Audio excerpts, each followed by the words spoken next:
Suportado naman sang Senado ang mga reforma nga himuon sa Department of Public Works and Highways sa idalom sang liderato sang bag-o nga sekretary nga si Vince Dizon. Sa statement nga ginrelease ni Senate President Chis Escudero, ginpahayag sini nga kumpiyansa siya sa kapasidad ni Dizon nga tubangon ang mga isyu sa ahensya, partikular na ang korupsyon kag ang mga anomalya sa implementasyon sang proyekto.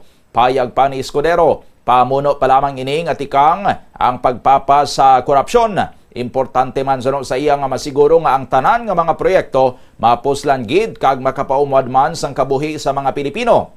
Gindayaw naman ni Senator Ping Lacson ang desisyon ni President Marcos sa pag-appoint kay Dizon bilang bago nga tiglikom sang DPWH. Suno kay Lacson, napamatud-ana ni Dizon ang iyay kasarang sang ini ang yara pa sa Department of Transportation.